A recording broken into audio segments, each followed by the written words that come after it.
Hola, soy Augusto, bienvenido otra vez a La Chuleta Osler. Síguenos en Instagram, Chuleta Osler. Síguenos en el blog, lachuletaosler.com y también en sketchbookmd.com, nuestra alternativa en inglés. Ayer habíamos hablado acerca del estudio de Tang y colaboradores en Wuhan, en China, ¿no? Donde Tang lo que hacía era coger pacientes que estén en UCI súper graves con criterios de coagulación intravascular diseminada y luego les ponía heparina. Y vieron que los que estaban peor, los que tenían tiempo de protrombina súper alargados, los que tenían más plaquetopenia y los que tenían dímero D súper elevado, 6 por 7, esos eran los que parecía que reducía su mortalidad, ¿no? Entonces él planteaba que a lo mejor a estos pacientes había que ponerle heparina bajo peso molecular.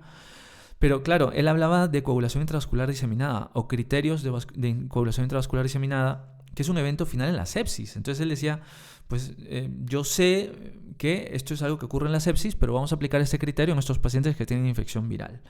Pues este estudio de Francia, muy interesante, de Elms y colaboradores, se enfoca en realidad en los eventos trombóticos de los pacientes que tienen distrés respiratorio del adulto por SARS-CoV-2. No se enfoca en la coagulación intravascular diseminada. La coagulación intravascular diseminada es un evento hemorrágico. Si no recordamos, es un consumo de plaquetas, por eso se prolongan los tiempos y el paciente lo que tiene son hemorragias, aparte sí de los trombosis donde se están consumiendo las plaquetas. Entonces, ellos lo que se enfocan es, vamos a ver si hay la fisiopatología habla de trombosis, vamos a ver si de verdad hay trombosis y no tanto coagulación intravascular. Entonces vamos a ver si estos pacientes hacen trombosis en pulmón, en corazón, en cerebro, en riñón. Y entonces se ponen a buscar trombosis y lo que ven es que estos pacientes sí que tienen eventos trombóticos, pero como que están limitados a todo el lecho pulmonar y no cumplen criterios de coagulación intravascular diseminada cuando empiezan a producirse los efectos trombóticos, y aún así con terapia anticoagulativa, con heparina bajo peso molecular, no parece detenerse, no parece controlar estos eventos trombóticos. Ellos proponen, este estudio fue realizado en Estrasburgo, ellos proponen en realidad que es una alteración procoagulativa e inhibición de la anticoagulación a nivel del lecho pulmonar. Justamente ayer decíamos que parecía que lo que hacía Tang era descubrir una especie de coagulación intravascular no diseminada, pero limitada al lecho vascular pulmonar. Y esto parece que confirma. Pues el estudio fue hecho en 4 unidades de UCI con 150 pacientes, y lo que hacen es comparar síndrome de estrés respiratorio del adulto causado por COVID con pacientes en un pasado que han tenido síndrome de estrés respiratorio del adulto, pero no asociado al COVID, ¿no? Y entonces ven cuáles han tenido eventos trombóticos, cuáles han tenido trombosis pulmonar, cuáles han tenido trombosis o infarto de miocardio, trombosis mesentérica o isquemia aguda de extremidad. Luego, estos pacientes críticos requieren muchas veces diálisis, entonces quieren ver cuáles, recuerden, estamos comparando COVID con síndrome de estrés y síndrome de estrés sin COVID. Entonces quieren ver en cuál de los dos tipos de pacientes pues, hubo más coagulación del circuito de diálisis, en cuáles de ellos hubo coagulación en el circuito de ECMO, cuáles tuvieron más complicaciones hemorrágicas. Acuérdense que los pacientes que tienen distrés que no está asociado al COVID pueden ser, por ejemplo, por sepsis, por un SIRS, y entonces ellos sí que al final, el evento final será una coagulación intravascular diseminada, pues en ellos sí que habría eventos hemorrágicos. A lo mejor en los SARS, en los SARS-2 con síndrome de estrés, a lo mejor tienen más eventos trombóticos. Eso es lo que querían ver estos investigadores. Y luego también buscaron anticoagulante lúpico, y vamos a explicar por qué las plaquetas.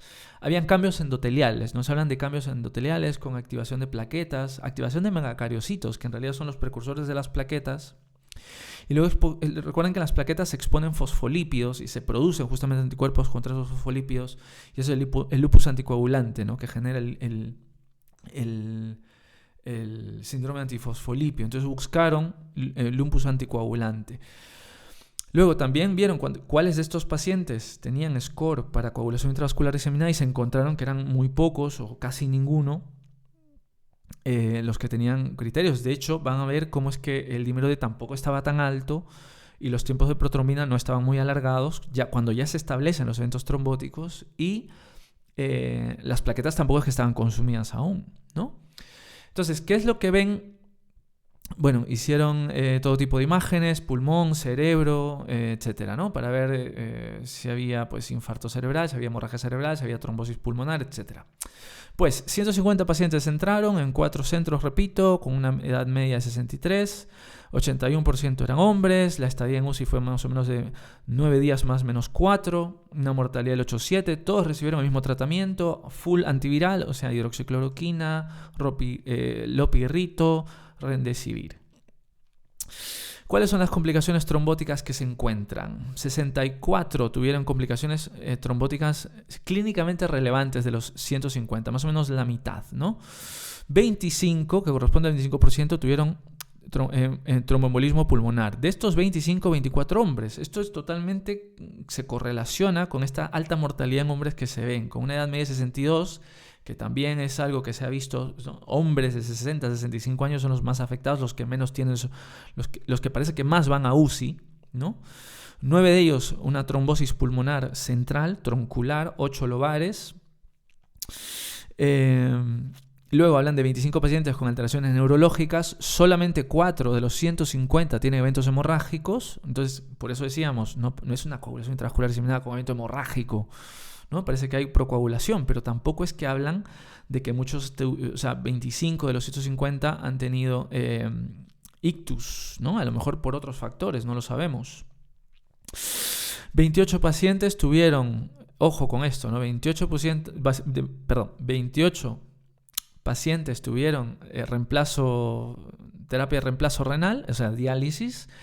Y pues aparentemente estos circuitos se cambian cada 3 días y en estos pacientes con SARS con distrés asociado a COVID les estaban cambiando el circuito cada 1.5 días. Duraban la mitad, ojo, duraban la mitad.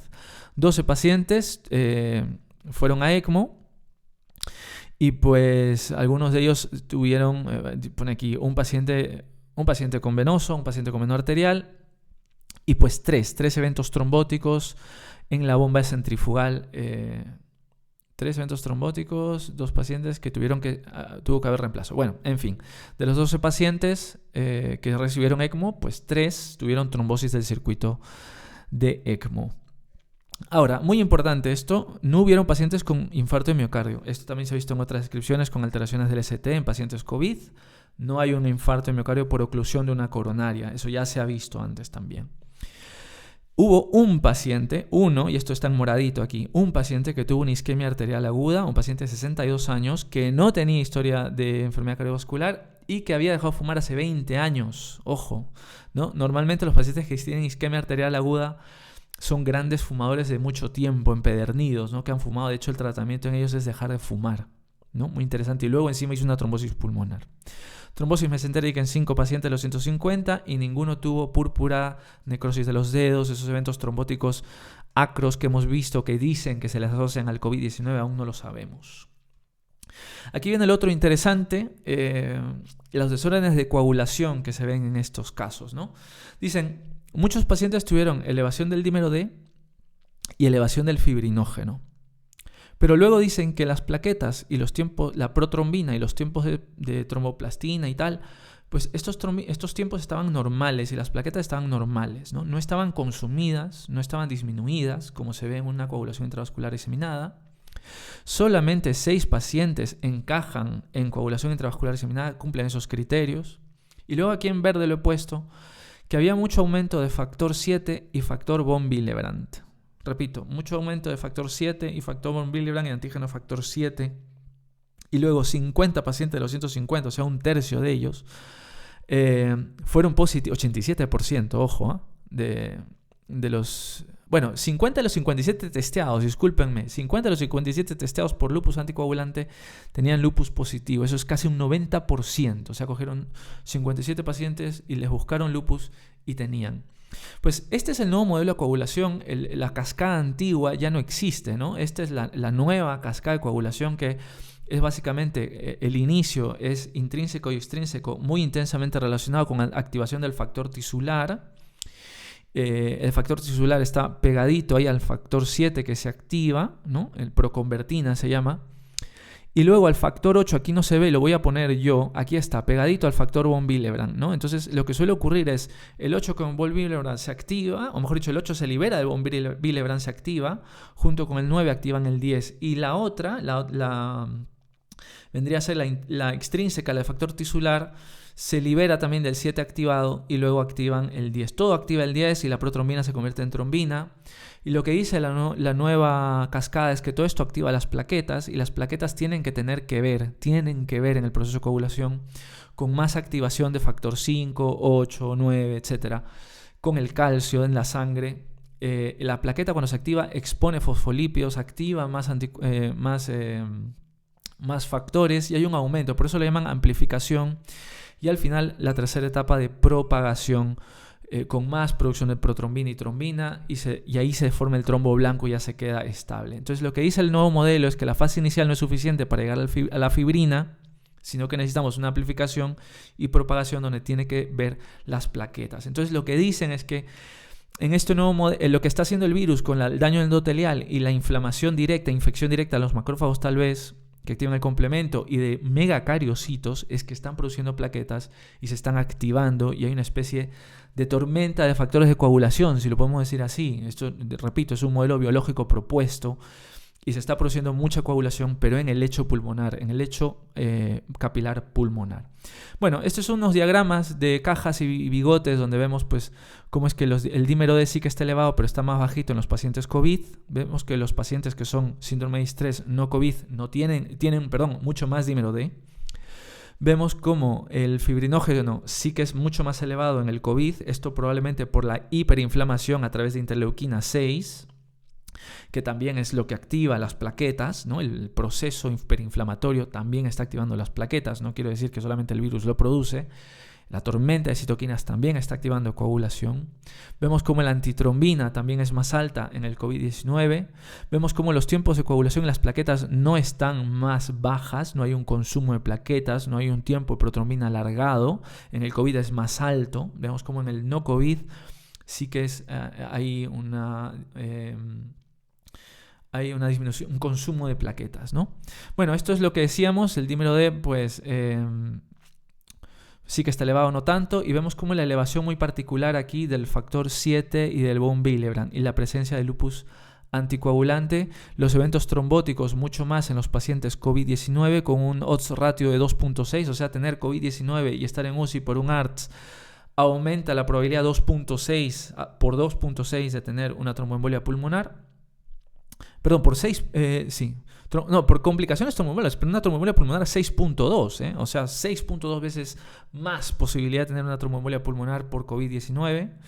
No hubieron más infarto de miocardio en pacientes no COVID, evidentemente, y vemos como mucho más los circuitos se coagulaban, habían trombosis en los circuitos de ECMO, de reemplazo renal en los pacientes COVID.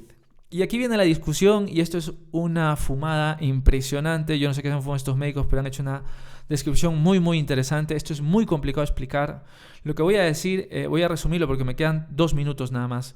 Lo que ellos dicen es que hay mecanismos por los cuales el pulmón a nivel alveolar puede limpiar la fibrina cuando hay eventos trombóticos, ¿no? Entonces, esto lo hace con la producción de una sustancia que se llama, y está aquí, activador de plasminógeno uroquinasa, ¿no? Activador del plasminógeno uroquinasa. Y esto es lo que permite que haya una fibrinolisis pulmonar. Entonces, aparentemente en estos pacientes está aumentado por la hipoxia que se genera factores inducibles por la hipoxia, que eso ya lo había descrito Tang, y que probablemente esté aumentando más producción de factores de coagulación y activa la coagulación, y luego había disminución del activador del plasminógeno uroquinasa. Todo lo que es plasminógeno, plasmina es anticoagulación, por eso esto está disminuido. Y luego había menos actividad fibrinolítica, ¿no? Entonces había una procoagulación y una menor anticoagulación a nivel del lecho pulmonar. Luego también la exposición de los fosfolípidos de membrana de las plaquetas también generaban pues la presencia de lupus anticoagulante. Por eso es que hay una descripción del New England donde habla de presencia de anticuerpos antifosfolípidos, ¿no? Entonces ellos hablan de una microangiopatía trombótica, pero no sistémica. De hecho no se atreven a utilizar este término, pero podríamos decir que es una especie de microangiopatía, pero limitada al lecho pulmonar, ¿no? Y que genera pues, una trombosis intravascular en el lecho pulmonar, que era algo que nos llamaba la atención el estudio de Tang también, ¿no? Y luego pues se reafirman en que no hay una coagulación intravascular diseminada, y lo peor de todo es que parece que no se curan con o no se previene con heparina de bajo peso molecular. Bueno, será hasta la próxima, ya nos veremos. Síguenos en lachuletahosler.com y en sketchbookmd.com.